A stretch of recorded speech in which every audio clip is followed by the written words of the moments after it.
J'étais dans un petit centre commercial et en fait j'avais plutôt soif et je me suis dit bon Alan écoute il y a un magasin là qui fait des smoothies, ça pourrait être super cool d'essayer, t'as jamais été là-bas. Bon, j'ai été et en fait ben d'entrée en fait il y avait la caissière et du coup ben elle nous demande ben, qu'est-ce qu'on veut, mais en fait la dame elle a une tête, la dame elle nous regarde d'une manière, ça donnait qu'une seule envie, c'était de partir.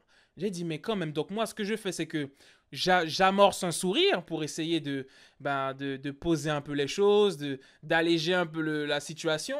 Rien à faire. La dame, elle est là, sa bouche est marée comme...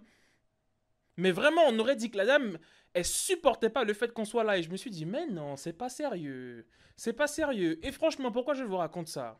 C'est que, bon, les deux personnes qui étaient là, il y avait une qui préparait les boissons et une qui faisait la caisse. C'était deux femmes noires.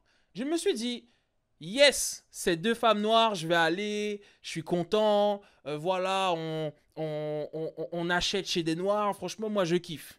Mais quand j'arrive et que tu as cette dégaine-là, sincèrement, ça me donne pas envie de revenir. Après, je me suis dit, bon, si ça se trouve, la dame, elle a passé une mauvaise journée. Si ça se trouve, elle a une vie difficile, etc.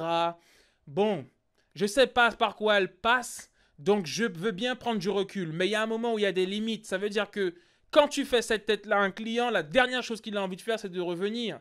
Et je veux dire aussi que, en fait, peu importe les soucis que tu as, lorsque tu es face à des clients, il faut essayer de sourire un minimum. En plus, je te souris, essaye de sourire. Donc moi, je veux bien investir dans tout ce qui est noir, investir dans la communauté noire. Quand je vois des noirs, je suis content d'aller acheter.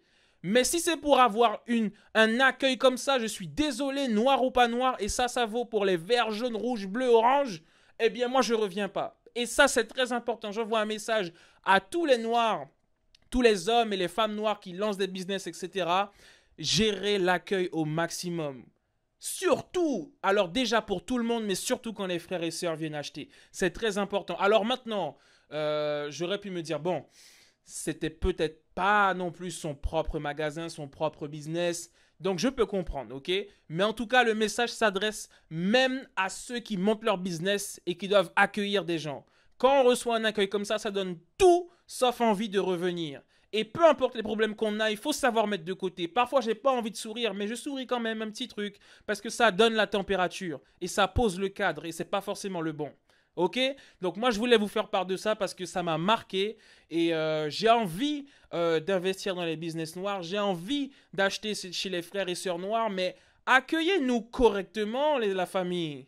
Ok? Et même si c'est pas des noirs qui viennent, accueillir, puisque ceux qui venaient après moi, c'était des blancs.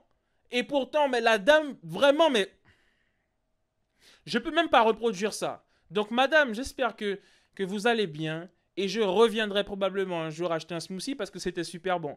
Mais l'accueil, c'est important. Et tout le monde ne prend pas le temps de prendre du recul. Il y a des gens qui vont tout simplement pas revenir. Mais attention à l'accueil. J'investis dans les business noirs, mais pas à n'importe quel prix. Ok? Donc, la famille, attention à l'accueil. Ça compte énormément. Let's go et à bientôt pour une nouvelle anecdote. Ciao, ciao!